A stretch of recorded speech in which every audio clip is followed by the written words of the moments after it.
नमस्कार दोस्तों, स्वागत है आपका अनिरुद्धाचार्य जी विचार चैनल में। आज हम आपको बताएंगे कि अनिरुद्धाचार्य जी ने एक कथा सुनाई थी जिसमें भक्त और राजा के बारे में उन्होंने बताया था। तो चलिए कथा शुरू करते हैं। प्राणों के तरीके से समझाया, अपने अपने ढंग से सबने ही समझाया, पर राजा ने किसी की नहीं सुनी। तब एक भक्त घर गए और रोने लग गए, पर रोते हुए बोले, हे भगवान, ये राजा इतना दुष्ट क्यों है? कोई इलाज करो प्रभु इसका। आज ये सारे मंदिर तोड़ देगा, हमारी आस्थाओं के साथ खिलवाड़ कर रहा है ये राजा। तब उस भक्त की बेटी ने देखा कि पिताजी रो रहे हैं। तब वो बेटी आई, पिताजी आप रो रहे हो, क्या हुआ? अच्छे से कथा समझा रहे हैं। कहा, बेटा आज राजा पूरे मंदिर तोड़ देगा, भी कर सकता है। फलाने फलाने प्रश्न उसने पूछे हैं, कोई उत्तर देना चाहे भी तो वो सुनने को तैयार नहीं। हम दे रहे हैं उत्तर, वो लेता नहीं, बोले ये तर्क सही नहीं है, ये उत्तर सही नहीं है, हम संतुष्ट नहीं है। अब लड़की बोली, वो भगत जी जो थे ना भक्त, उनकी 10-12 साल की लड़की थी। वो लड़की बोली, मैं उत्तर देकर आती हूँ। वो भक्त जी बोले कि बेटा, बड़े बड़े ज्ञानी हार गए, बड़े बड़े पंडित हार गए, बड़े बड़े साधु हार गए, वो समझा ना पाए दुष्ट राजा को, तुम तो 12 साल की लड़की हो। महाराज, पिताजी मेरे पे विश्वास करो, भरोसा करो, मैं जाती हूँ। बेटी चली। राजा का दरबार लगा था, आखिरी का 1 घंटा बचा था सूर्यास्त होने में। माना कि 6 बजे सूर्यास्त है तो 5 बजे थे। लड़की पहुंची, दरबार लगा, हजारों लोग थे, क्योंकि आखिरी निर्णय था, अब 1 घंटे में कुछ हो सकता है। तो लड़की गई, महाराज मैं आपके प्रश्न का उत्तर दूंगी, आप अपनी सेना को रोकिए। राजा ने रोका, सेनापति रुको, अब 1 घंटे में ये लड़की कुछ और कहना चाहती है। हाँ बेटा आओ। राजा सुनता सबकी था। लड़की महाराज से प्रश्न पूछती है और बार बार पूछती है। तो देखिए आगे वीडियो न्याय चालू हुआ। लड़की ने उत्तर देना शुरू किया। हाँ महाराज पूछो, आपका सवाल क्या है? राजा बोला कि पहला सवाल है कि तुम्हारा भगवान कहाँ है, और दूसरा सवाल है कि है तो दिखता क्यों नहीं? लड़की बोली, महाराज मैं आपके प्रश्न का उत्तर दूंगी, पर मुझे थोड़ा सा दूध चाहिए, दूध पीना है, भूख लगी है। राजा ने कटोरा दूध बुलवाया, 1 कटोरा सोने का कटोरा दूध भरवाया, लड़की के पास लाया। लड़की से कहा, ये रहा दूध। लड़की बोली, महाराज अब आप बताओ कि ये दूध के कटोरे में आपको क्या नजर आ रहा है? राजा बोला, दूध सोने का कटोरा है और उसमें भरा है दूध। लड़की बोली, गलत, महाराज आप कह रहे हैं कि इस कटोरे में दूध है, आपको दूध दिखाई पड़ रहा है, पर महाराज मुझे मक्खन दिख रहा है, मुझे इस दूध में मक्खन नजर आ रहा है। महाराज बताओ इस दूध में मक्खन है या नहीं? राजा बोला, है। भाई दूध में मक्खन होता है कि नहीं? जोर से, जोर से। लड़की ने कहा, महाराज बताओ दूध में मक्खन है या नहीं? राजा बोला, है, पर आपने कहा कि दूध है, पर मैं कहती हूं कि मक्खन है। बताओ महाराज मेरी बात गलत है कि सही है? राजा बोला, सही है। भाई दूध भी है और? लड़की बोली, महाराज। गुरुजी कितने अच्छे से उदाहरण देके बताते हैं कि भगवान हर जगह हैं पर दिखाई नहीं देते, जैसे ये प्रश्न पूछ रहे हैं। हमें दूध से मक्खन तक जाना है तो क्या करना पड़ेगा? राजा बोला, पहले दूध को जमाओ, दही बनाओ, दही में मथानी डालो, मंथन करो, मक्खन अलग हो जाएगा, छाछ अलग हो जाएगी। लड़की बोली, महाराज जैसे दूध के कण कण में मक्खन की व्यापकता है, ऐसे सृष्टि के कण कण में भगवान की व्यापकता है। ये पहले प्रश्न का उत्तर है। जैसे दूध के कण कण में, बताओ दूध के किस कण में मक्खन नहीं है? दूध के किस कण में मक्खन नहीं है? हर कण में मक्खन है। जैसे दूध के हर कण में मक्खन है, ऐसे सृष्टि के हर कण में कृष्ण समाये हैं। सवाल दूसरा, भगवान है तो दिखता क्यों नहीं? उत्तर सुनो। क्या आपको दूध में मक्खन नजर आता है? बोलो बोलो। दूध में मक्खन नजर नहीं आता, पर होता है। आप ये नहीं कह सकते कि दिख नहीं रहा, मतलब नहीं है। ये बात जरूरी नहीं है कि जो ना दिखे वो ना हो। बहुत सारी चीजें हैं जो हैं पर दिखाई नहीं पड़ती। बोलो हाँ कि ना। जैसे आपके सिर पर दर्द है, कमर में दर्द है, घुटने में दर्द है। क्यों मैया, आपको कभी दर्द होता है? कहाँ है दर्द? पाँव में है? तो बताओ जरा हमें दिखाओ, दर्द कहाँ है? क्या दर्द दिखाया जा सकता है? दर्द को दिखाया नहीं जा सकता, पर दर्द है। दर्द का अनुभव किया जा सकता है। दर्द दिखाया नहीं जा सकता, दर्द को महसूस किया जा सकता है, दिखाया नहीं जा सकता। उसी तरह कृष्ण भी एक दर्द है। कृष्ण भी क्या है? एक दर्द है। दर्द की मारी बन बन डोलूं, वैद मिले नहीं कोई। हैरी मैं तो प्रेम दीवानी, मेरो दर्द न जाने कोई। मीराबाई कहती है मेरा दर्द। अच्छा, गोपियों के भीतर भी दर्द है। बोलो हाँ। दर्द ना होता तो कृष्ण की याद में रोती क्यों? पर दर्द कौन सा है? क्यों मैया, गोपियों को कौन सा दर्द था? जब कोई रोता है तो सामने वाला ये पूछता है कोई दर्द है क्या? क्यों भैया? क्योंकि बिना दर्द के आदमी कभी रोता ही नहीं। गुरुजी बताते हैं कि गोपियों को किस बात का दर्द था। तो चलिए गुरुजी से सुनते हैं कि गोपियों को किस बात का दर्द था। क्यों? तो बताओ गोपियों को कौन सा दर्द था? कौन सा? कृष्ण के प्रेम का, वियोग का दर्द था। और दर्द इतना था कि जब दर्द जरूरत से ज्यादा हो तो ना नींद आती है, ना भूख आती है, ना रोटी अच्छी लगती है, ना सोना अच्छा लगता है, बस रोना ही रोना होता है। क्यों मैया? आप लोग बताओ, दर्द में रहना चाहती हो या नहीं? वो कौन सा दर्द है मैया जो दर्द सब लोग लेना चाहते हैं, हर स्त्री लेना चाहती है? कौन सा दर्द है जो हर स्त्री हंसते हंसते उस दर्द को उठाना चाहती है? बताओ वो कौन सा दर्द है? बोलो जोर से। एक दर्द ऐसा है साहब जो जान तक ले लेता है, लेकिन हर स्त्री उस दर्द को सहन करना चाहती है। कौन सा दर्द है? प्रसव का। कौन सा दर्द? प्रसव। प्रसव मतलब जब स्त्री गर्भवती होती है और जब उसका बच्चा होने वाला होता है, तो आज तक किसी स्त्री ने हंसते हंसते बच्चा पैदा नहीं किया।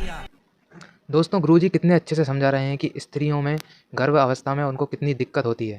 तो चलिए दोस्तों आगे वीडियो में। धरती की हर स्त्री ने रोते रोते बच्चा पैदा किया है। सारी स्त्रियों को पता है कितना दर्द होता है प्रसव में, कि कई बार तो स्त्रियों की जान तक चली जाती है। लेकिन ये जानते हुए भी कि जान जा सकती है, फिर भी उस दर्द को हर स्त्री उठाना अपना परम सौभाग्य समझती है। जब उद्धव आए तो गोपियों को यही समझाए, क्यों रोती हो? पागल हो? क्यों रोती हो? गोपियां बोली हमें रोने दो उद्धव, तुम नहीं जानते इस रोने में भी मजा है। इस रोने में भी, अरे कृष्ण के लिए रोने में भी मजा है। उद्धव बोले पागल हो गई हो, अरे रोने में भी मजा आता है क्या उद्धव? गोपियां बोली उद्धव तुम पुरुष हो, तुम नहीं जान सकते। स्त्रियों से पूछो कि जो मां नहीं बनती वो बेचारी तड़पती हैं कि एक बार मैं भी जरा प्रसव का दर्द रो लूं।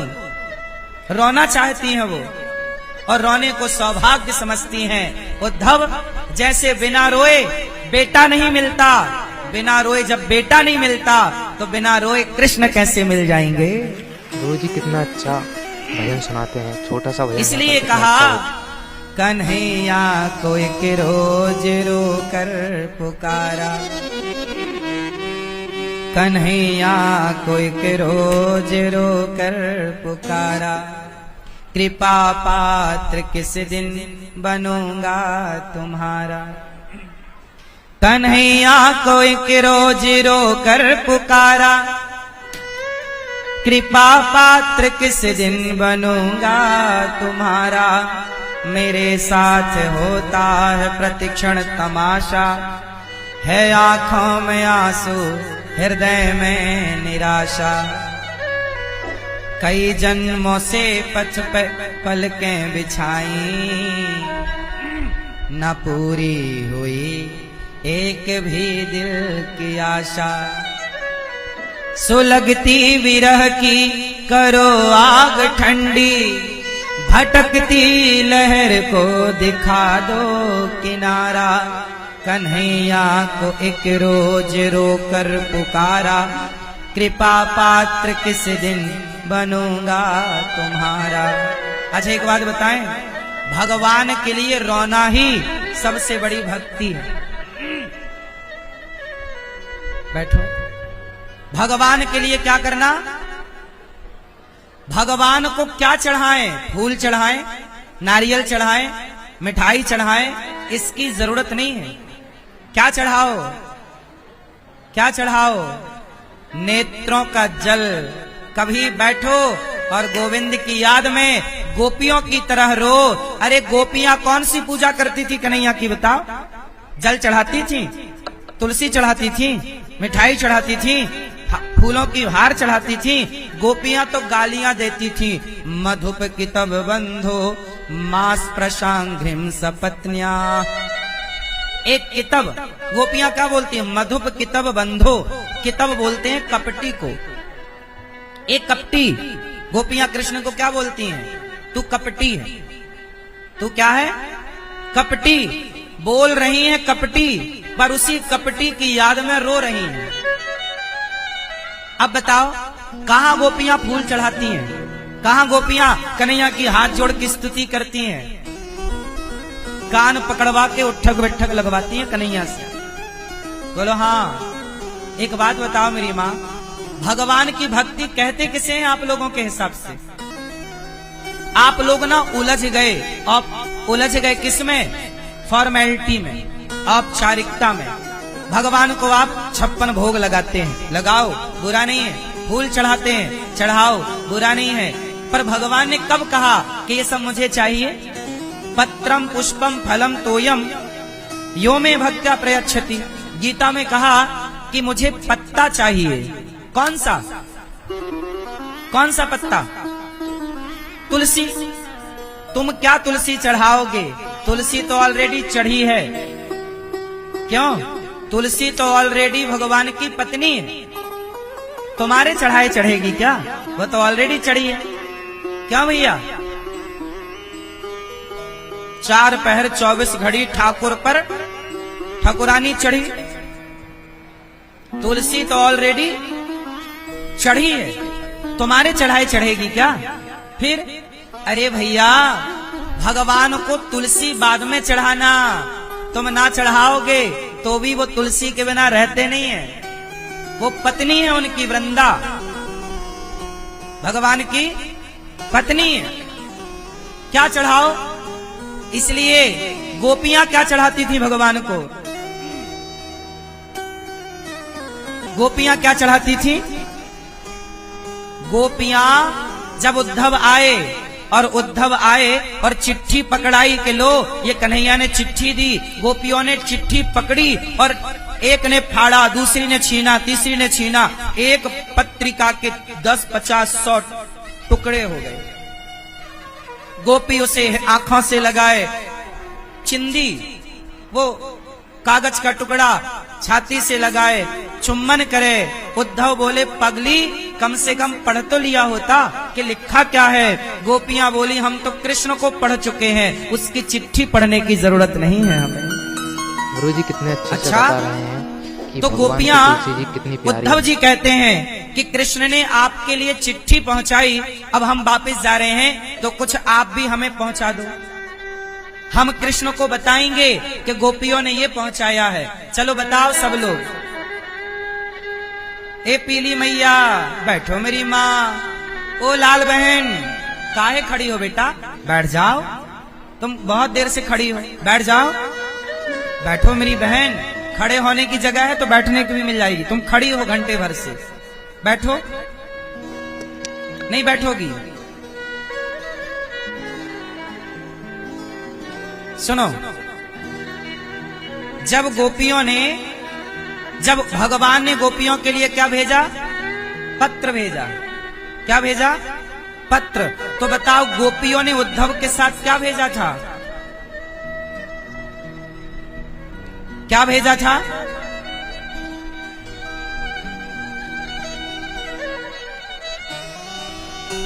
जानते हो क्या भेजा? भगवान श्री कृष्ण ने पत्र भेजा और गोपियों ने क्या भेजा? गोपियों ने कहा हम प्रेम दीवानी हैं, वो प्रेम दीवाना। ऐ उद्धव हमें ज्ञान की पोथी न सुनाना, हम प्रेम दीवानी हैं, वो प्रेम दीवाना।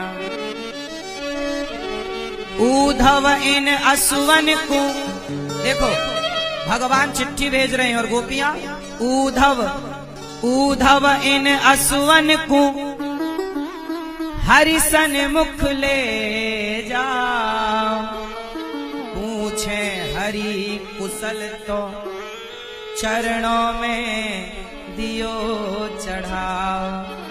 उद्धव ये मेरे आंसू ले जाओ और कन्हैया हमारी कुशल पूछें तो ये आंसू कन्हैया के चरणों में चढ़ा देना और कह देना कि इन आंसुओं से पूछ लो कि गोपियों की हालत कैसी है। ये आंसू बताएंगे कि हमारी स्थिति कैसी है। ऐसी गोपियां जो कृष्ण के लिए केवल रोती हैं। इसलिए कहता हूं भगवान की सबसे बड़ी पूजा क्या है? भगवान की याद में रोना ही सबसे बड़ी पूजा है। एक बात बताओ, छोटा बच्चा जब भूख लगती, प्यास लगती, सर्दी लगती, गर्मी लगती, क्या करता है? 6 महीने का है बच्चा या 1 साल का है बच्चा, उसे भूख प्यास लगे, सर्दी गर्मी लगे, क्या करता है? जोर से उसके पास दूसरा ऑप्शन केवल रोता है। यदि बच्चा रोता है तो माँ उसके आंसुओं की भाषा समझ लेती है कि नहीं, कि मेरे बेटे को क्या चाहिए। जब बच्चे का रोना, बच्चे के रोने के भाव को माँ समझ लेती है तो भक्त कभी जाके आंखों के अश्रु बहाकर चढ़ाए तो सही चरणों में, क्या भगवान तुम्हारे अश्रुओं की भाषा ना समझ लेंगे? क्या हमारे कन्हैया ऐसे हैं जो आंसुओं की भाषा नहीं समझते? सच बताऊं, भगवान आंसुओं की ही भाषा समझते हैं। तुम सारी जिंदगी चढ़ाओ नारियल फूल पेड़ा मिठाई चढ़ाओ, आखिरी मिलना फिर बात करेंगे। तुम सारी जिंदगी लड्डू पेड़ा चढ़ाओ और मीराबाई क्या चढ़ाती रही? रोती रही याद में कृष्ण की।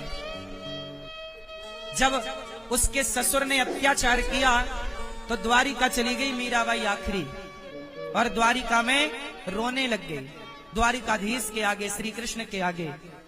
तब तक राजा बदल गया। वो भोजराज के पिता जो थे ना, ससुर राणा, उसकी हो गई मृत्यु, उसकी जगह कोई नया राजा आ गया। वो राजा को पता चला कि यहाँ मीरा नाम की कोई महिला रहा करती थी, तो राणा ने बड़ा अत्याचार किया और वो नगर छोड़ के चली गई। तो पता लगवाया कि इस समय मीरा कहाँ है, तो पता लगा कि वो इस समय द्वारिका में है। बहुत समय वृंदावन थी मीरा। भगवान की सबसे बड़ी पूजा क्या है? गुरुजी कितने तो पता लगा कि तो वीडियो में बने रहिए। तो राजा ने स्वयं पूरी दुनिया में मीराबाई की समाधि क्यों नहीं है? देखिए गुरुजी कितने अच्छे से समझा रहे हैं। मीराबाई को लेवाने चले।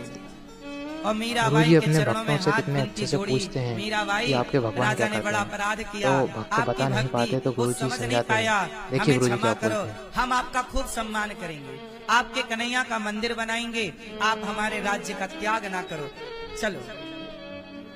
तब मीराबाई रोने लग गई, हे द्वारिकाधीश, अब तुम्हें छोड़कर भी कहीं जाना पड़ेगा क्या? हे प्रभु, अब मैं कहीं आपके बिना रह नहीं सकती, अब मत दर दर की ठोकर खवाओ कन्हैया, अब ये यात्रा पूरी करा दो। और भगवान के प्रेम में इस तरह रोई, ऐसा भाव प्रकट हुआ कि सबके देखते देखते मीराबाई बोली, द्वारिकाधीश श्याम सुंदर, अब हम आपको छोड़कर कहीं ना जाएं, ऐसी कृपा करो प्रभु, अब आपके चरणों को कभी छोड़ना ना पड़े, आपको कभी छोड़ना ना पड़े प्रभु।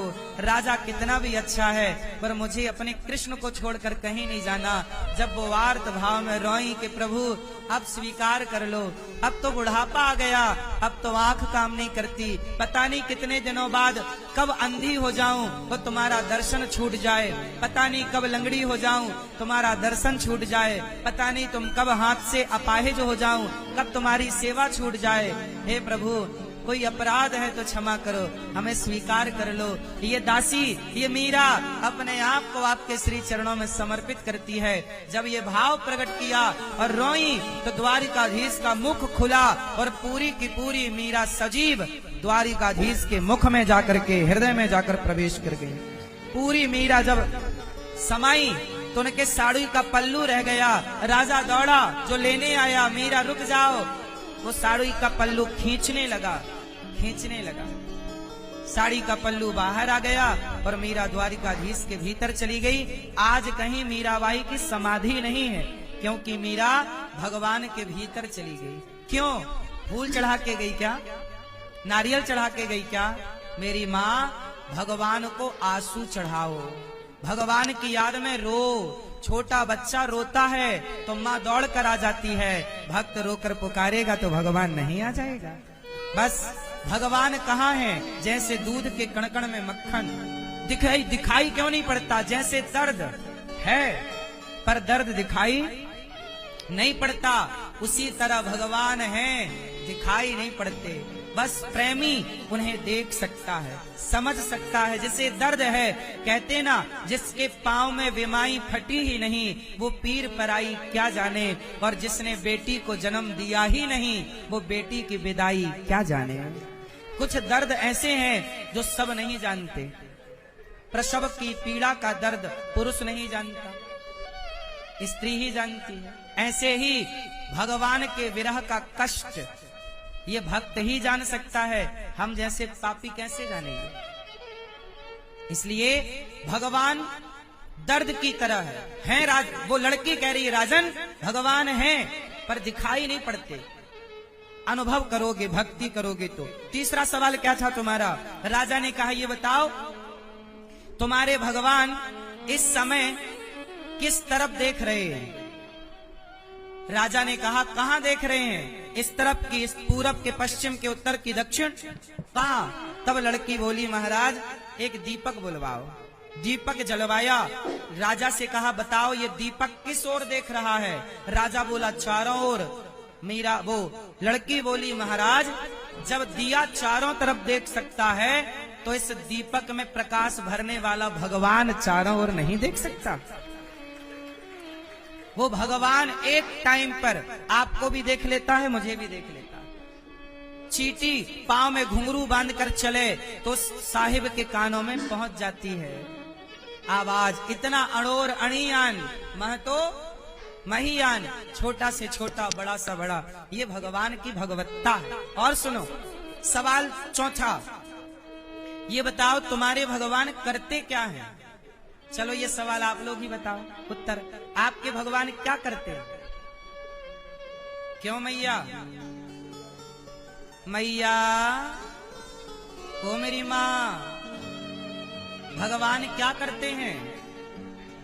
लड़की बोली, महाराज आपका सवाल है कि भगवान क्या करते, पर ये बताओ कि प्रश्न करने वाला बड़ा कि उत्तर देने वाला बड़ा? राजा बोले, उत्तर देने वाला गुरु, प्रश्न करने वाला चेला। तो लड़की बोली मैं गुरु हो गई, आप चेला हो गए, पर चेला तू ऊपर बैठा है और गुरु नीचे खड़ा है, पहले मुझे आसन तो दो। राजा ने अपनी आसन में लड़की को बिठाया और बोला अब बताओ तुम्हारे भगवान क्या करते हैं। तो लड़की बोली जो राज सिंहासन में बैठे उसके सिर पर राज मुकुट होना चाहिए या जो नीचे खड़ा हो उसके सिर पर। राजा बोला जो सिंहासन पर बैठे राज मुकुट उसके सिर पर होना चाहिए। तो राजा ने अपनी मुकुट उतारी, लड़की के माथे रख दिया, बोला अब बताओ तुम्हारा भगवान क्या करता है। लड़की बोली महाराज अभी भी नहीं समझ पाए, मेरा भगवान यही करता कि मुझ जैसे भिखारी को राजा बना देता है और तुम जैसे राजा को भिखारी बना के खड़ा कर देता है। मेरा भगवान यही करता है, राजा को रंक और रंक को यदि तुम गलत करोगे तो तुम राजा हो रंक हो जाओगे, और सही करोगे तो तुम रंक हो राजा हो जाओगे। इसलिए ईश्वर के घर देर है, ईश्वर के घर देर है। God mills grind slow but sure, ईश्वर के घर देर है, अंधेर तनिक भी नहीं। इसलिए सब्र रखो। राजा को जब लड़की ने संतुष्ट किया उत्तर देकर, तो राजा ने मंदिर तोड़ने का निर्णय स्थगित कर दिया और राजा भी ईश्वर की सत्ता को मानने के लिए मजबूर हो गया।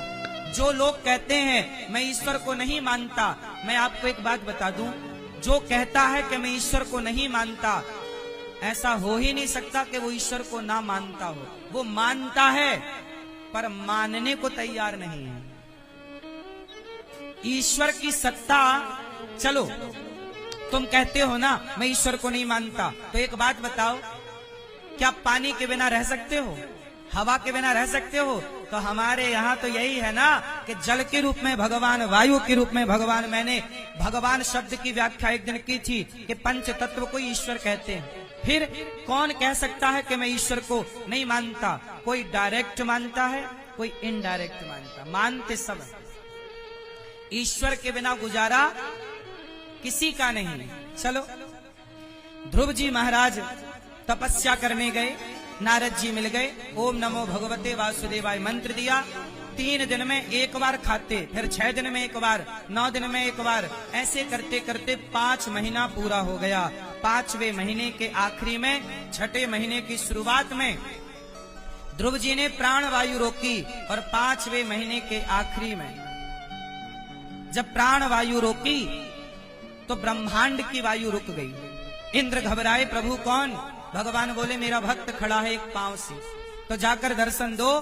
भगवान बोले ध्रुव जैसे भक्तों को मैं दर्शन देता नहीं, बल्कि ध्रुव जैसे भक्तों का मैं स्वयं दर्शन करता हूँ। दर्शन देने नहीं, दर्शन करने भगवान ब्रजमंडल में प्रकट हो गए और ध्रुव जी के सामने खड़े हैं। ध्रुव जी आंखें बंद किए, छवि चल रही मन में, और ध्रुव जी स्तुति क्या करते? हाथ जोड़कर भगवान का ओम नमो भगवते वासुदेवाय का जाप चल रहा। भगवान ने अपनी छवि खींच ली। ध्रुव जी आंखें खोले तो वही कृष्ण जो भीतर प्रकट थे वही बाहर आकर खड़े हो गए। ध्रुव जी दौड़कर चरणों में गिर पड़े, पर कुछ आता नहीं, पढ़े लिखे थे नहीं। तो भगवान ने शंख का स्पर्श कराया और ध्रुव जी को सब कुछ ज्ञान हो गया। मूकं करोति वाचालम पंगुम लंघयते गिरिम यत्कृपातमहं वंदे परमानंदम माधवम। भगवान कहते हैं कि जो मेरे आश्रित है वो गूंगा भी हो, मूकम करोति वाचालम, गूंगा भी बोलता है, लंगड़ा भी पहाड़ लांग जाता है। कब? जब भगवान की कृपा होती है। मुंह कहो ही बाचाल पंगु चढ़ही गिरिवर गहन, जासु कृपा सु दयाल द्रवहु सकल कलिमल दहन। रामचरितमानस। अब ध्रुव जी ने स्तुति की, योऽन्तः प्रविश्य मम वाचमिमां प्रसुप्तां संजीवयत्यखिल शक्तिधरः स्वधाम्ना अन्यास्तहस्तचरणश्रवणत्व गादीन् प्राणान्नमो भगवते पुरुषाय तुभ्यम। योऽन्तः प्रविश्य, ध्रुव जी कहते हैं हे प्रभु मेरे अंतःकरण में प्रवेश कर जाओ, मेरे भीतर आ जाओ। आज मैं आपकी स्तुति कर रहा हूँ। ध्रुव जी से भगवान ने कहा पुत्र कुछ मांग लो। ध्रुव जी ने कहा प्रभु आपका दर्शन हो गया, माँ ने कुछ ये नहीं कहा क्या मांगना है। भगवान ने कहा कि आपने 6 महीने तक तपस्या की, जाओ मैं आपको 36,000 वर्षों का राज्य देता हूँ। ध्रुव जी को भगवान दर्शन देते हैं, लाड़ लड़ाते हैं, 5 साल के बच्चे हैं। ध्रुव जी के जाते ही ना एक विद्रोह हो गया। किसका? भक्तों का। सारे भक्तों ने हड़ताल कर दी, अब नहीं करेंगे पूजा भगवान आपकी। सारे भक्तों ने क्या कर दी? हड़ताल। अब कोई माला वाला नहीं जप रहा है। ध्रुव जी को भगवान मिल गए तो सारे भक्तों ने हड़ताल कर दी। भगवान बोले भाई क्या हो गया, ये भारत के भक्तों ने हड़ताल क्यों कर दी? और भक्तों ने कहा प्रभु आपका न्याय सही नहीं है। क्यों? अरे बोले हम बुढ़े हो गए तुम्हारी पूजा करते करते, तुम हमें तो मिले नहीं, और 5 साल का छोरा 6 महीने वाने तपस्या करी, तुम दौड़े दौड़े आ गए वाक के सामने, बड़ो लाड़ प्यार तुमने बरसायो वाक के सामने, हम दुश्मन है लगे का आपके? भगवान हम आपके दुश्मन है का? दिन भर तुम्हारो ही नाम जपें, तुम्हारी पूजा करें, तुम्हें भोग लगा की पावे, दिन भर तुम्हारो ही जब तप करें, हमारा तो वो बुढ़ापा आ गया, बाल सफेद है गए, बाल पक गए, तुम ना आए, और ध्रुव जी 5 महीने तपस्या किए, तुम आ गए, अब तुम्हारी भक्ति हम नहीं करेंगे। तुम बड़े पक्षपाती हो, बड़े पक्षपाती हो, तुम सही नहीं हो। अच्छा एक बात बताओ, सच बताओ, भगवान पक्षपाती हैं या नहीं? जोर से जोर से जोर से जोर से जोर से, मैया भगवान पक्षपाती हैं कि नहीं? जोर से। नहीं? अरे राम राम राम, तुम कन्हैया के घर में रह के कन्हैया को ना जान पाए? इस संसार में सबसे बड़ा पक्षपाती कोई है तो कन्हैया ही सबसे बड़ा पक्षपाती। कैसे है लाला? सुनो हम सिद्ध करेंगे, अभी आप खुद कहोगे कि हाँ लाला पक्षपाती है। सुनो, जैसे मां सदा अपने बच्चे का पक्ष लेती है, ऐसे मेरा भगवान सदा अपने भक्तों का पक्ष लेता है। सुनो, पक्षपात की बात आई ना, मैं उदाहरण देके समझाता हूं। मैं आपको उदाहरण देता हूं, अभी आप बताना कि ये पक्ष है या नहीं। सुनो, उदाहरण सुनो। महाभारत का युद्ध हुआ, महाभारत के युद्ध में अभिमन्यु मारे गए। देखो भगवान कितने बड़े पक्षपाती हैं, छोटे मोटे नहीं है, पूरा 100 नंबर लाए हैं पक्षपात में। सुनो, मैं आपको बता रहा हूं, अभी आप खुद बताएंगे कि हाँ ये बात सही है। आपको जरा दिमाग से निकल गई वो बात, बस हम दिमाग में भर देंगे। सुनो, अभिमन्यु जब मारे गए तो अभिमन्यु के मरने पर अर्जुन को बड़ा कष्ट हुआ। अर्जुन ने प्रतिज्ञा ली कि मैं सवेरे कल के युद्ध में अभिमन्यु किसके कारण मारे गए? जयद्रथ के कारण, क्योंकि चक्रव्यूह के द्वार पर जयद्रथ खड़ा था। कौन खड़ा था? जयद्रथ, दुर्योधन का जीजा, दुर्योधन का जीजा जयद्रथ। अर्जुन ने प्रतिज्ञा कर ली कल का युद्ध या तो मैं जयद्रथ को मार दूंगा या पर जल जाऊंगा, कल मेरा आखिरी युद्ध होगा, मैं जयद्रथ को कल मारूंगा। कौन बोला? अर्जुन। भगवान ने डांटा, ए अर्जुन प्रतिज्ञा लेने की क्या जरूरत थी, जयद्रथ को मारना सरल नहीं है। अब जयद्रथ कल का युद्ध करने ही ना आए तो तुम क्या कर लोगे?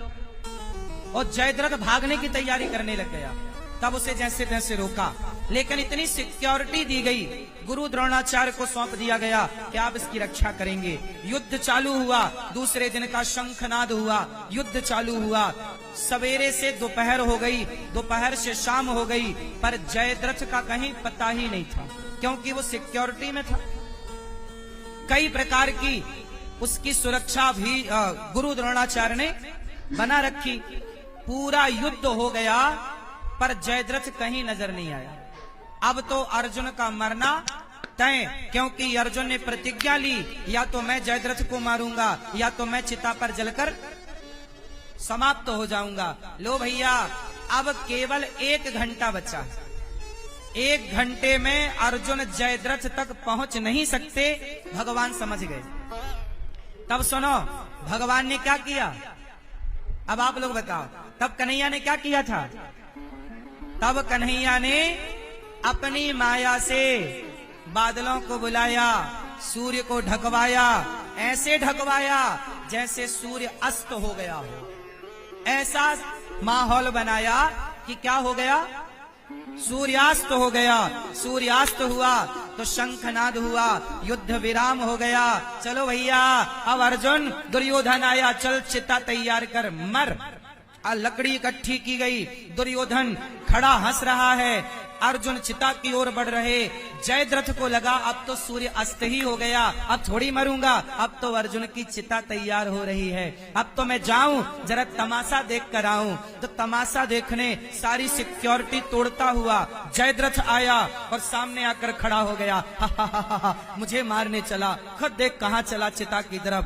भगवान समझ गए कि जो करना था हो गया, इसको बुलाना था सामने, आ गया। तुरंत भगवान ने माया से कहा, माया देवी हट जाओ, हो गया काम, हटो। तुरंत भगवान ने अर्जुन को कहा, अर्जुन अभी सूर्य अस्त नहीं हुआ, इन्हें भ्रांति हुई है, गलतफहमी हुई है। अभी देखो सूर्य अस्त होने में कुछ पल बाकी है, कुछ समय बाकी है। उठाओ गांडीव, ये रहा गांडीव, ये रहा जयद्रथ। पर याद रहे अर्जुन, जयद्रथ का सिर जो काटेगा वो मर जाएगा, ये भी एक शर्त थी। पर इसका बाप बैठा है फलानी जगह, इसका सिर काटकर इसके बाप के गोद में जाके डालो, तब बाप बेटे दोनों मरेंगे। अर्जुन ने गांडीव उठाया, चलाया बाण, और अर्जुन के बाण में कहां इतनी ताकत थी कि उसके बाप को ढूंढ पाए। अब भगवान ने सुदर्शन लगा दिया, पीछे ले जाके सिर काट कर बाप की गोद में डाल दिया, दोनों बाप बेटे मर गए, अर्जुन की रक्षा हुई। अब बताओ कन्हैया ने पक्षपात किया कि नहीं? बोलो, किसके लिए किया? भक्त के लिए। हाँ, दिन को रात कर दे और शाम कर दे और सूर्य अस्त कर दे, वो भगवान क्या नहीं कर सकता? कर तुम अन्यथा कर तुम सर्व सामर्थ, भगवान कृष्ण क्या नहीं कर सकते? दिन को रात, रात को। अब बताओ भगवान ने खुलेआम अर्जुन का पक्ष लिया कि नहीं? हाँ या ना? हाँ, हमारो कन्हैया बड़ो पक्षपाती है। रामचरितमानस में वो यह बात लिखी है। अब मैं बताऊं तो लंबो समय है जाए, पर आप यही समझियो कि बालकांड में एक चौपाई आ रखी है, वह चौपाई को अर्थ करवे लग जाऊं तो पूरी कथा है जाए वह चौपाई में, पर मैं अर्थ तो पूरा ना करूं, लेकिन आपको एक बात केवल याद दिलाए दूं। सोई करतूत विभीषण केरी, सपने होना राम ही हेरी। बस ये चौपाई है बालकांड की। अब आप अर्थ लगाते रहना, बड़ी टीकाएं पढ़ लेना इसके लिए। ये चौपाई ये कहती है कि सोई करतूत विभीषण केरी, जो गलती रावण करता था वही गलती विभीषण भी तो करता था, नहीं किया? जो गलती की वो मैं आपको बता नहीं सकता, क्योंकि कुछ चीजें मर्यादा की है। लेकिन राम ने रावण की गलती देखी पर विभीषण की गलती नहीं देखी। क्यों? क्योंकि विभीषण शरण में है। विभीषण, आप लोग ही तो ब्रजवासी गीत गाते हो, आप गाते हो, ओ मेरे गिनियो ना अपराध, लाडली श्री राधे, ओ मेरे गिनियो ना अपराध। यदि लाडली हमारे अपराध गिनने लग जाए तो पूरा घर भर जाएगा अपराधों से, पुथन्ना से। क्यों? हमारे और आपके कितने अपराध हैं? बोलो, करोड़ों। हमारे कितने अपराध हैं? आपके कितने अपराध हैं? हमारे तो भैया, आपके कितने अपराध हैं? आपने पाप किया कि नहीं आज तक? हमने तो खूब पाप किए, ऐसा कोई पाप नहीं है। हमने करोड़ों जन्म लिए और करोड़ों जन्म में ना जाने कितने करोड़ पाप किए होंगे। वो सारे पाप आज भी हमारे साथ हैं, लेकिन देखो ना, वो पापों के होने पर भी हमारी राधा रानी ने हमें स्वीकार कर लिया, धाम में बुला के चरणों में बिठा लिया। यदि हमारे अपराध देखती राधा रानी तो हम तो नाली का कीड़ा बनने के लायक भी नहीं थे, लेकिन अपराधों को ना देखकर कृपा कर दी और धाम में बुला लिया। ये कृपा नहीं है? पक्षपाती है राधा रानी, उन्होंने हमारा पक्ष लिया। पक्षपाती है राधा। सच बताऊं, आप लोग ब्रजवासी बनने के योग्य क्या पुण्य किए थे? शायद इतने पुण्य ना रहे हो, पर भगवान ने कृपा कर दी कि चलो भटक रहा 84 में, ब्रजवासी बना देते हैं, चलो अपने धाम में प्रकट कर देते हैं। नहीं, सच बताओ, आप लोग ब्रजवासी भये तो अपने पुण्य से भये कि कृपा से भये? बोलो। फिरत सदा माया कर प्रेरा, काल कर्म स्वभाव गुण घेरा, कबहु किन्नर करुणा कर देही, देत ईश बिनु हेतु सनेही, बड़े भाग्य मानुष तन पावा, सुर दुर्लभ सद ग्रंथनि गावा। बड़े भाग्य से मानव का चोला मिलता है। और आप ब्रजवासी, आप तो ना जाने और कौन सा पुण्य किए होंगे, पर मुझे लगता है कि हम लोगों का पुण्य नहीं ज्यादा, हम लोगों पर कृपा ज्यादा हो गई। क्या हो गई? क्योंकि बिना कृपा के, अरे पुण्यों के बल पर धाम मिलता तो बड़े बड़े पुण्यात्मा धाम पा लेते। क्यों भैया? पर पुण्य से भी ये धाम नहीं मिलता, ये मिलता है केवल कृपा से। इसलिए भगवान बड़े पक्षपाती हैं, हम सबका उन्होंने पक्ष लिया। बोलो हाँ कि ना? अब देखो, अब बताओ, कन्हैया पक्षपाती है? छोटा मोटा कि बड़ा? बड़ा पक्षपाती है। हाँ, इसलिए आप भी इस भाव से रहा करो कि हमसे कुछ गलती हो भी गई। ये जगत गलतियां देखता है, पर जगन्नाथ भगवान हमारे कभी गलतियां नहीं देखते। अजामिल कितना बड़ा पापी था, बताओ कौन सा पुण्यात्मा था? सारी जिंदगी पाप किया, धोखे से क्या निकल गया? बेटे का नाम। दूरे क्रीडन का सक्तम पुत्रम नारायणा वयम, प्लावितेन स्वरेण उच्चै राजु हावा जितेंद्रिया। नारायण किसे बुलाया? बेटे को। किसे बुलाया? सुना किसने? परमात्मा ने। बताओ पक्ष लिया कि नहीं? दयालु है कि नहीं? अजामिल जैसे पापियों का भी पक्ष लेता है, हाथी गजेंद्र का पक्ष लेता है, पिंगला नाम की वैश्याओं का पक्ष लेता है, तो आप जैसे भक्तों का पक्ष नहीं लेगा? जरूर लेगा। ये भरोसा रखो कि कन्हैया हमारा भी एक दिन पक्ष लेगा, हमारा भी साथ भगवान कभी नहीं छोड़ते। भगवान ने ध्रुव जी पर बड़ी दया की और ध्रुव जी को 36,000 वर्षों का राज्य देकर के घर आए। उनके पिता माँ ने खूब सम्मान किया। अंत में ध्रुव जी ध्रुवलोक को मृत्यु के सिर पर पांव रख के भगवत धाम को चले गए। बोलिए ध्रुव जी महाराज की, भक्त वत्सल भगवान की। इन्हीं के वंश में ध्रुव जी की पत्नी हुई इला और भ्रमी 2 पत्नियां हैं, उत्कल और कल्प वत्सर 3 पुत्र हुए ध्रुव जी के। इन्हीं के वंश में भगवान पृथु हुए, जिन्होंने पृथ्वी का दोहन किया और 10,000 कान मांगे कथा सुनने के लिए। पुरंजनोपाख्यान की चर्चा है। पुरंजनोपाख्यान बड़ा कठिन उपाख्यान है भागवत जी का। आप कहो तो मैं सुना दूं, जरा सावधानी से सुनना, समझ, बड़ा ज्ञान है कठिन विषय भागवत जी का है, पर मैं सरलता से सुनाऊंगा, आपको समझ में आएगा। एक पुरंजन, एक पुरंजनी, एक अविज्ञात। कौन है ये? शरीर है, हम हैं पुरंजन, हमारी बुद्धि है पुरंजनी। अच्छा एक बात बता, इसे और सरल करते हैं, थोड़ा और आगे चलते हैं, फिर रिवर्स आएंगे समझाने के लिए। आगे एक कथा आती है कि भगवान ने पुरंजन के द्वारा समाज को बताया कि देखो मोह में नहीं फंसना चाहिए, और नारद जी के द्वारा प्राचीन बरही को ये उपाख्यान सुनाया गया। अब मनु जी महाराज के दूसरे पुत्र हैं। सुखदेव भगवान ने कहा दूसरे पुत्र का क्या हुआ? प्रियव्रतो भागवत आत्मा रामः कथम मुने, ग्रहे रमत यन्मूलः कर्म बंधा पराभवः।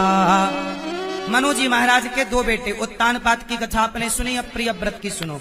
प्रियव्रत जी महाराज के विश्वकर्मा की पुत्री वर्हिष्मती से विवाह हुआ। भजन करो वरना, जो भजन ना करें, जो भगवान की कथा ना सुने, भगवान में श्रद्धा ना रखें, ऐसे लोगों के लिए क्या है? तू डूब के मर जा रे चुल्लू भर पानी। सही है? जो हमारे राम का नहीं वो किसी काम का नहीं। वो किस काम का?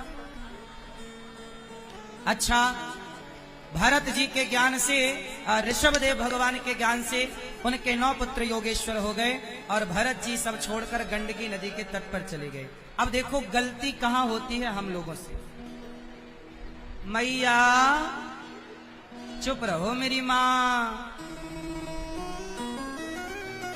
मैया ओ जाने वाली मैया, ओ पंचायती मैया, काहे खड़े होके पंचायत कर रही हो मेरी माँ?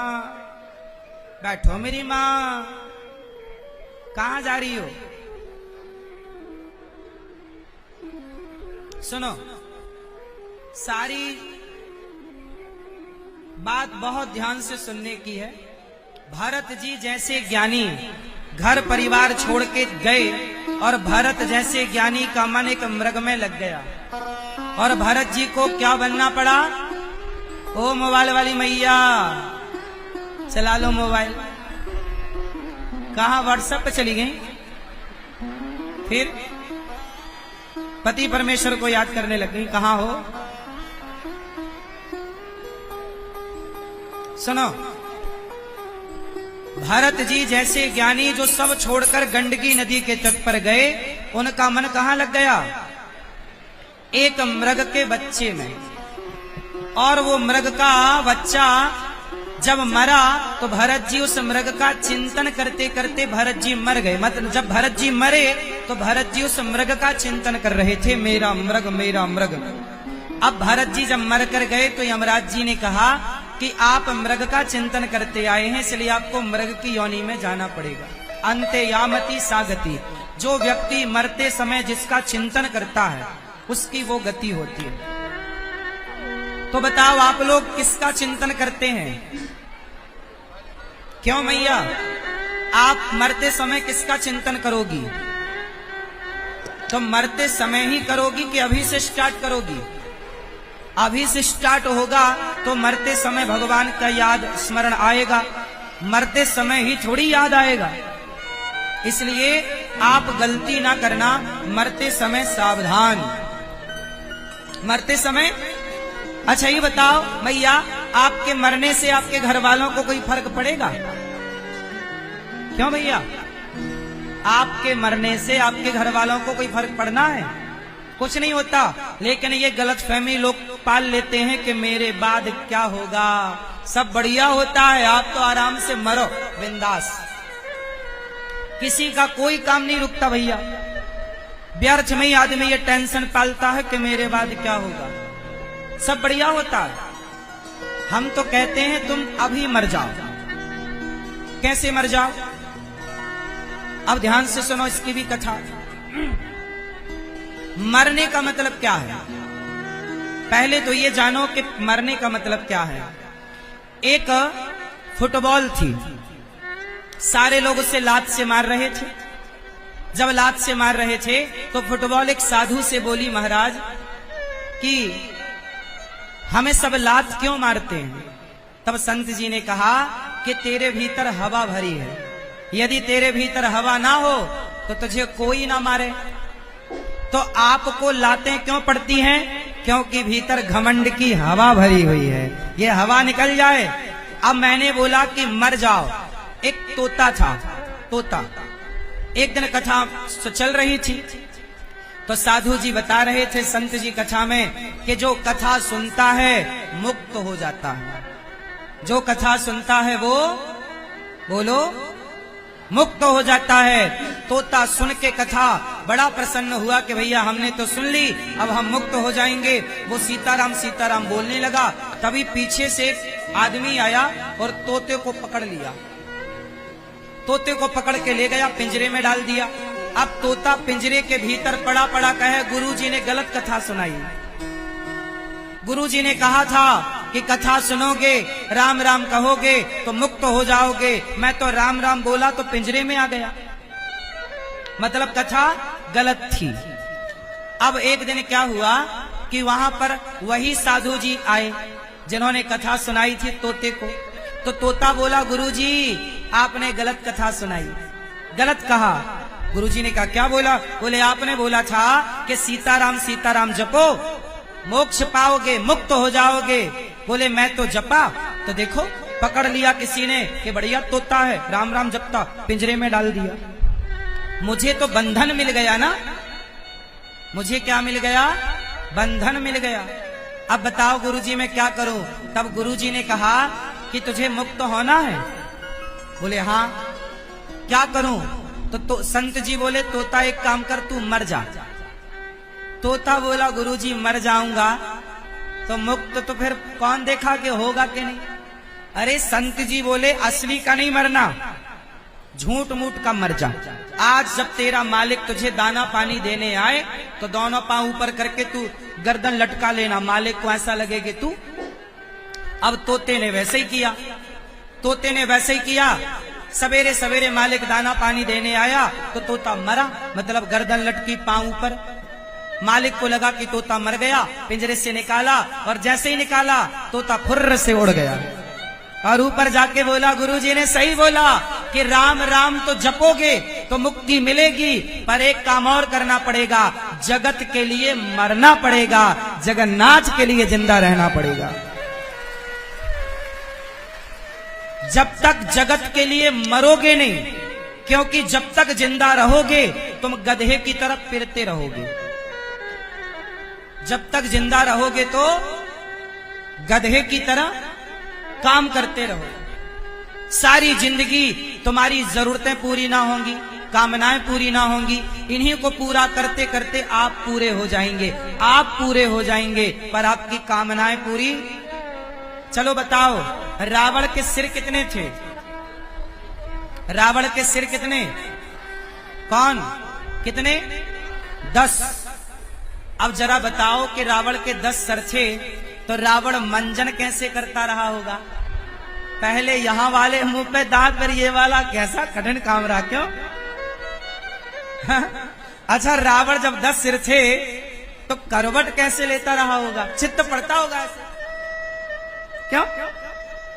करवट तो लेते बनते ही ना रहा होगा, क्यों भैया? रावण के 10 सिर कैसे थे?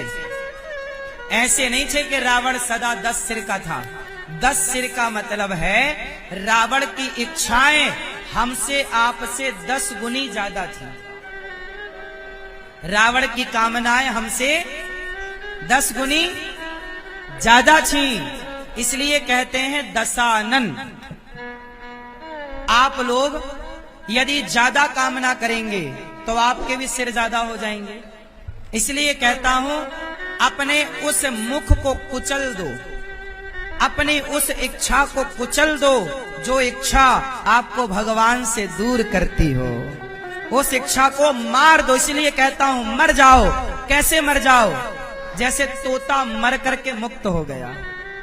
जगत के लिए मर जाओ, बेटे के लिए, बेटी के लिए, परिवार के जाओ। अब केवल जिंदा रहो तो केवल गिरधर गोपाल के लिए। प्रिय भक्तों, भरत जी बड़े ज्ञानी, पर क्या बन गए? मृग। क्योंकि मरते समय चिंतन, आप लोग मरते समय भगवान का चिंतन करना, मरते समय सावधान रहना, वरना घर वालों को कोई फर्क नहीं पड़ता। क्यों भैया, ये बंद पड़ा है क्या? एक सेट। घर वालों को कोई फर्क नहीं पड़ता। इस तरफ से घर वालों को कोई, आप जब मरोगे तो घर वाले, आप जब मरोगे ना तो घर वाले चाय पिएंगे। तब भी जब कोई मर जाता है ना तो पड़ोसी लोग बड़ी चाय वाय लेके आते हैं और बोलते हैं अब मत रो, थोड़ा चाय पी लो, ठंडी हो रही है, बड़ी मेहनत से बनाई, अदरक वाली है। सास मरी पड़ी है और बहू चाय पी रही है, मस्त बनाई है, तेरी सास मरेगी तो हम तेरे यहां भी लाएंगे। चाय पी रही है और चाय खत्म, फिर चालू, फिर वही चालू नाटक। ये दुनिया को कोई, ये बात सही है कि गलत है? जब आदमी मरता है तो अड़ोसी पड़ोसी चाय वाले आते कि नहीं? आपके यहाँ ये परंपरा है? हाँ, चाय पी पी के आदमी रोता है। आदमी तो बिना चाय पिए रोए भी ना, रोने के लिए उसको चाय चाहिए। आजकल का आदमी बड़ा मतलबी है, फ्री में आंसू तक नहीं बहाता। बात सही है कि गलत है? हाँ अब चल। तो आप लोग सावधान, भरत जी दुर्गति को पा गए। यमराज बोले कि आपको अब मृग बनना पड़ेगा। भरत जी मृग बने, पर तीसरा जन्म फिर मनुष्य का मिला, जहां राजा रहुगण को उपदेश किया। अब जो उपदेश किया वो बड़ा गजब है। राजा रहुगण ने भरत जी को पालकी कंधे पर दे दी। भरत जी चल रहे हैं, चींटी ना दब जाए, जरा उछल कूद करके चल रहे। राजा रहुगण बोला, क्यों रे, तुझे चलना नहीं आता? ठीक ठीक, मैं मृत्यु दंड दूंगा। भरत जी बोले, ये बताओ भैया तुम मारोगे किसे? चलो थोड़ा ज्ञान की बात कर लेते हैं। बताओ मृत्यु किसकी होती है, शरीर की कि आत्मा की? कौन मरता है? कौन मरता है? हाँ, शरीर भी नहीं मरता, व्यवहार में कहा जाता है मरता है। चलो मान लेते हैं कि मरता है, पर मेरी दृष्टि से शरीर भी नहीं मरता। मैं सिद्ध करता हूं कैसे, सुनो। शरीर बना 5 चीजों से, पृथ्वी, जल, वायु, अग्नि, आकाश। जब हम मरते हैं तो चिता पर जलते हैं तो अग्नि तत्व अग्नि में मिल जाता है, जल तत्व जल में मिल जाता है, वायु तत्व वायु में, पृथ्वी तत्व पृथ्वी में, आकाश तत्व आकाश में। बताओ अब मरा कौन? 5 तत्व से तुम बने थे, 5 में समा गए। माटी से बना था घड़ा, घड़ा टूटा तो माटी में मिल गया, माटी से बना था माटी में मिल गया। इसे मरना थोड़ी कहते हैं, पर चूंकि व्यवहार में कहते हैं कि मर गया तो कहना पड़ता है कि मर गया, पर तत्व की दृष्टि में कोई मरता नहीं। हम जहां से आए हैं वहां जाते हैं, जहां से आए हैं वहां जाने के नाम को लोग कहते हैं मर गया। 5 तत्व से बने, 5 में मिल गए, बात खत्म। अब ये बताओ मैया कि जब आप मरती हो तो ये बताओ नरक स्वर्ग कौन जाता है? क्यों भैया, आप जब लोग मरते हैं तो नरक स्वर्ग कौन जाता है? शरीर जाता है कि आत्मा जाती है, कि मन जाता है, कि बुद्धि जाती है, कि चित्त जाता है, इंद्रियां जाती हैं, या पड़ोसी जाता है? जब हम मरते हैं पीली मैया, स्वर्ग कौन जाता है? ये मैया। नरक कौन जाता है? ये बताओ कौन जाता है? मैया बताओ मेरी माँ। ए मैया, तुम तो सिर ऐसे ढकी हो जैसे हम तुम्हारे जेठ लगते हो। हाँ? हाँ? हम तो तुम्हारे बच्चा हैं, तुम्हारे छोरे ही हैं, हम तो तुम्हारे दास हैं, भाई हैं, पुत्र हैं आप सबके। आप ब्रजवासियन के हम कौन? दास, सेवक, आप सबके पुत्र। आप कितने लोग हमें अपना पुत्र मान रहे हैं, भाई मान रहे हैं, दास मान रहे हैं, सेवक मान रहे हैं, सखा मान रहे हैं? आप सबन को दास हूं मैया, मैं जेठ ना है, मैं सबन से छोटू हूं। अच्छा सुनो, जब हम मरते हैं तो स्वर्ग नरक कौन जाता है? उत्तर भैया कौन है? कर्म। अरे कर्म तो जाएंगे, पर कर्मों को भोगेगा कौन? भोगने के लिए कोई चाहिए ना। आत्मा को लिखा है गीता में, नैनम छिंदंती शस्त्राणी नैनम दहति पावका। आत्मा को सुख नहीं दुख नहीं होता, शरीर यहीं जल जाता है। फिर लोग कहते हैं स्वर्ग जाओगे, नरक जाओगे, मोक्ष पाओगे। भैया ये स्वर्ग जाता कौन है, नरक जाता कौन है? हम तो यहीं जल जाते हैं चिता पे। आत्मा को स्वर्ग नरक से कोई मतलब नहीं, आत्मा ऑलरेडी मुक्त है, ऑलरेडी। गीता में नहीं कहा भगवान ने, वासांसि जीर्णानि यथा विहाय। जैसे कपड़ा आप बदल के फेंक देते हो फिर नया, ऐसे शरीर को त्याग कर आत्मा नया कपड़ा धारण। आत्मा को ना बंधन, ना मुक्ति, ना आग जला सकती, ना वायु उड़ा सकती, ना पानी गीला कर सकता। आत्मा के बारे में है ना। तो आत्मा को नरक में यातनाएं थोड़ी मिल सकती। यमराज कितनी ताकत के वो आत्मा को कष्ट दे सके। सवाल खड़ा हुआ कि नरक स्वर्ग जाता कौन है? हम तो यहीं जल जाएंगे चिता पर, कौन जाएगा? मैया क्या बोलती तू? हाँ क्या बोलूं मैं? यही बोलो कि कौन जाता है स्वर्ग नरक। मैया कह रही है क्या बोलूं मैं, यही तो बोलना है कि कौन जाता है स्वर्ग नरक। बताओ, बोलो अब कौन? सुनो, चलो बताओ कितने शरीर होते हैं? टोपी वाले भैया कितने शरीर होते हैं? एक। ये भैया कह रहे एक। आप बताओ चश्मा वाले भैया, दादाजी कितने शरीर होते हैं? 2। और आगे बढ़ो, शरीर होते हैं 3। ये बेसिक ज्ञान है, ये ज्ञान सबको होना चाहिए, हर सनातनी को। क्योंकि जब ये सुनो, मेरी ये बात आप समझ लोगे तो बहुत सारे प्रश्नों का उत्तर मिल जाएगा। बहुत सारे सवाल होते हैं नरक कौन जाता है, स्वर्ग कौन जाता है, मोक्ष किसका होता है। हमारा आत्मा एक है तो फिर इतनी सारी आत्माएं कहां से आ गईं? जब आत्मा का जन्म नहीं होता, मरती नहीं, तो जनसंख्या कैसे बढ़ रही है? ये बहुत सारे सवाल हैं और जिनका कोई बहुत बड़ा उत्तर नहीं है, जरा सा उत्तर है। मैं एक जो पूरी बात सुनाऊंगा, कंप्लीट बात सुन लेना, आपको सैकड़ों सवाल के उत्तर मिल जाएंगे इससे। सुनो, हमारे शरीर होते हैं 3। हमारे पास कितने शरीर हैं? 3। पहला शरीर बैठा है सामने, इसे बोलते हैं स्थूल शरीर। एक शरीर और होता है जिसे कारण शरीर कहते हैं। कारण का मतलब होता है कि जिस कारण आपको मनुष्य बनाया, जिस कारण आपको भाई बिना कारण के कार्य नहीं होता। कुत्ता बना ये आदमी, ये कुत्ता क्यों बना? कोई कारण रहा होगा, इसलिए भगवान ने कुत्ता बनाया। ये चिड़िया क्यों बनी? कोई कारण रहा होगा तो चिड़िया बनी। ये सुखी क्यों है? कोई कारण होगा सुखी है, कोई कारण होगा दुखी है। कोई लंगड़ा है, क्यों लंगड़ा है? कोई कारण होगा कि लंगड़ा। कोई अंधा है, क्यों अंधा? कोई कारण होगा कि अंधा है। पिछले अगले सब मिलाओ तो सब कारण निकलता है। बात सही है कि नहीं? एक होता है कारण, जिसको कारण शरीर कहते हैं, जिसके कारण शरीर मिला। तीसरा शरीर बहुत महत्वपूर्ण है, वो शरीर का नाम है सूक्ष्म शरीर। चलो बताओ, जब आप सपना देखते हो, आप में से कितने लोगों ने सपना देखा है? कभी ना कभी, कोई ना कोई देखा। तो चलो बताओ, जब आप सपना देख रहे थे तब तो आप अपने गांव में थे, अपने घर के अंदर थे, पर सपने में आप वृंदावन चले गए, हरिद्वार चले गए, अयोध्या जी चले गए। तो आप तो घर में थे, पर सपने में आप अयोध्या जी चले गए। तो बताओ, सपने में जो गया वो कौन था? और आपको याद है कि आज मैंने सपना देखा। अब बताओ, जो सपने में आप हरिद्वार गए वो कौन गया? उसी को कहते हैं सूक्ष्म, वही सूक्ष्म शरीर है। सूक्ष्म शरीर 4 चीजों से मिलकर बनता है।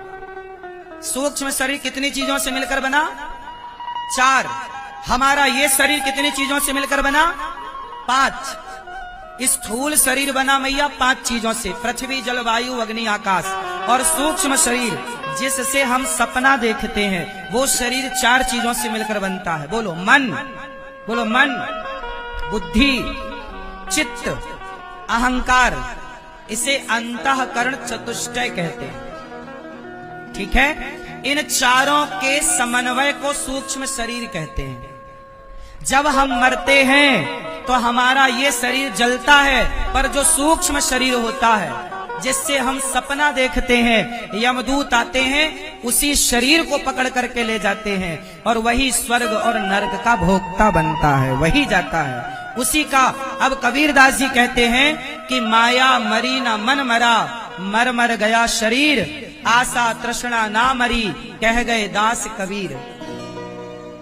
कौन मरता है? शरीर मरता बार बार, पर वो सूक्ष्म शरीर कभी नहीं मरता। सूक्ष्म शरीर को मन भी कह सकते हैं। चलो बताओ, आदमी मर जाता है पर मन नहीं मरता, ना भरता है ना मरता है। ना मन भरता है ना मन मरता है। तो हमें पकड़कर यमदूत ले गए, तो क्या पकड़ करके ले गए? वही सूक्ष्म शरीर। और जब आपका अगला जन्म होगा तो वही सूक्ष्म शरीर आपका वही होगा। हम शरीर बदला स्थूल, सूक्ष्म शरीर कभी नहीं बदलता, याद रखिएगा। अब सवाल खड़ा हुआ, जो पिछले जन्म में मेरा सूक्ष्म शरीर था वही इस जन्म में, अगला कुत्ते का, बिल्ली का भी शरीर मिला तो सूक्ष्म शरीर वही रहेगा। भले वो एक्टिव ना हो पर पड़ा रहेगा। जब मौका मिलेगा वो अपना विस्तार करेगा। ये विषय बड़े गूढ़ हैं, बड़े लंबे सत्संग से समझ में आते हैं, परंतु आपको थोड़ा समझ लेना चाहिए कि स्वर्ग नरक का भोक्ता शरीर ये वाला नहीं, सूक्ष्म शरीर। क्लियर? अब एक सवाल और है कि आत्मा जब जन्म नहीं लेती, मरती नहीं, तो फिर जनसंख्या कैसे बढ़ रही है? क्यों भैया? जब आत्मा का जन्म ही नहीं होता, मरती ही नहीं, तो जनसंख्या कैसे बढ़ रही है? जनसंख्या बढ़ रही है मतलब आत्माएं बढ़ रही हैं। चाइना तो नहीं बना रहा है आत्मा। सुनो, इसका भी उत्तर है। बताओ, दर्पण एक है और एक दर्पण है तो आप एक दिखोगे, पर 1000 दर्पण रखे जाएं तो आपका 1000 चित्र होगा कि नहीं? 1,00,000 दर्पण होंगे तो आपके 1,00,000 चित्र होंगे कि नहीं? हाँ, उसी तरह ईश्वर एक है पर उसके चित्र अनेक हैं। उस अनेक चित्र का नाम ही आत्मा है। ईश्वर अंश, जीव अविनाशी। तो जो हमारे भीतर आत्मा है, वह आत्मा ईश्वर का ही चित्र है। जैसे दर्पण में कौन दिख रहा? आपका चित्र। उसे कहते हैं प्रतिबिंब। क्या बोलते हैं? प्रतिबिंब। पर सरल भाषा में आप समझो, जैसे दर्पण में हमारा चित्र दिखता है, उसी तरह हमारे चित्र करोड़ों हो सकते हैं कि नहीं हो सकते? 1000 दर्पण तो 1000 चित्र, करोड़ दर्पण तो करोड़ चित्र। उसी प्रकार शरीर है दर्पण और आत्मा है ईश्वर का इस दर्पण में चित्र। बोलो हाँ। नहीं कहते तोरा मन दर्पण कहला, तेरा मन। तो हमारा ये सब दर्पण है। और चित्र किसका दिख रहा? हमारे भीतर भी कौन दिख रहा? भगवान। हमारे भीतर से भगवान निकल जाएं तो हम अभी गिर जाएंगे। बोलो हाँ। खेल उसी चित्र का तो है जिसे आप आत्मा कहते हैं। तो आत्मा किसका स्वरूप है? ईश्वर का। चलो, भरत जी ने जब राजा रहुगण को समझाया तो भरत जी के ज्ञान से राजा रहुगण चरणों में गिर पड़े। और भरत जी के दिव्य ज्ञान से कि मारेगा किसे? राजा रहुगण चरणों में गिर पड़े। भरत जी दोनों भगवत चिंतन करते भगवत धाम गए। ये राजा रहुगण के अभिमान को दूर किया। इसके बाद 28 प्रकार के नरकों का वर्णन भागवत जी में है। जो पापी, अच्छा नरक जाने से किसे बचना है? आप में से कितने लोग नरक जाने से बचना चाहते हैं? वैसे आप लोग नरक जाओगे ही नहीं, ब्रजवासी हो। अच्छा ये बताओ, आप लोग पाप तो कोई करते नहीं होगे कि करते हो? करते हो। यदि करते हो तो फिर भैया देखो, अपने को सावधानियां कर लेनी चाहिए। क्या करें? अजामिल नरक जाने वाला था, पर उसके मुंह से क्या निकल गया? भगवान का नाम। आप भी काम करते रहो, नाम जपते रहो, मन से गोविंद गोपाल। भगवान का नाम जपोगे और पाप नहीं करोगे, गलतियां नहीं करोगे, तो कल्याण अवश्य होगा। अजामिल जैसा पापी तर गया नाम के बल पर। यहाँ भगवान के नाम की बड़ी महिमा है। किसकी महिमा है? इसलिए मैया नाम जपा करो। चलते फिरते भीतर चलता रहे श्रीमन्नारायण श्रीमन्नारायण, श्री कृष्ण राधे कृष्ण, चलता रहे अंदर नाम। नाम ही कल्याण करेगा। अब ये बताओ कि नाम के बल पर पत्थर तर गए कि नहीं? तो जब नाम के बल पर पत्थर तर गए तो नाम के बल पर हम नहीं तर सकते? उस नाम पर भरोसा हो, मंत्र जाप मम दृढ़ विश्वासा। अजामिल का उद्धार हुआ। अजामिल पिछले जन्म में कौन था? साधु। अच्छा, अभी हमने आपको एक कथा सुनाई कि जब ध्रुव जी को भगवान मिले तो सारे भक्तों ने विद्रोह कर दिया, अब भगवान की भक्ति नहीं करेंगे। तब भगवान ने कहा, ऐसा क्यों कह रहे हो? बोले आपने 5 साल में ध्रुव जी को दर्शन दिया, हमें तो दिया नहीं। तब भगवान ने कहा कि चलो हम आपको दिखाते हैं। तब ले गए, एक हड्डियों का पहाड़ लगा था। तो संतों ने, भक्तों ने पूछा कि ये पहाड़ किसका है? बोले हड्डी का। बोले किसकी हड्डी है? बोले ध्रुव जी की। ध्रुव जी की? हाँ, ध्रुव जी ने पहले सैकड़ों जन्म लेकर, हजारों जन्म लेकर खूब तपस्या की और तपस्या करते करते हड्डी निकल रह गई, शरीर सूख गया। ऐसे करोड़ों जन्मों के बाद आज ध्रुव का जन्म हुआ और इन्हें 5 साल की उम्र में 6 महीने में ही भगवान 5 महीने में मिल गए, क्योंकि इन्होंने पहले तपस्या कर चुके हैं। इसलिए आज से तपस्या करो, प्रभु से प्रेम करो, कभी न कभी भगवान का दर्शन होगा जरूर, ये भरोसा रखिएगा। अजामिल कौन थे पिछले जन्म में? अजामिल एक पंडित जी थे, एक साधु थे। एक बार क्या हुआ कि अजामिल पिछले जन्म में एक संत थे। इनका शरीर ना सर्दी के कारण बिल्कुल ठंडा पड़ गया। वहां से एक वैद्य जी गुजरे, तो वैद्य जी की एक जवान लड़की थी। तो वैद्य जी ने देखा कि कोई साधु मरा पड़ा है। तो वैद्य था, उसने नबज पकड़ी और देखा कि भाई ये तो अभी जिंदा है, इसे गर्मी दे दी जाए तो ये जिंदा हो जाएगा। भाई वैद्य तो जानता है।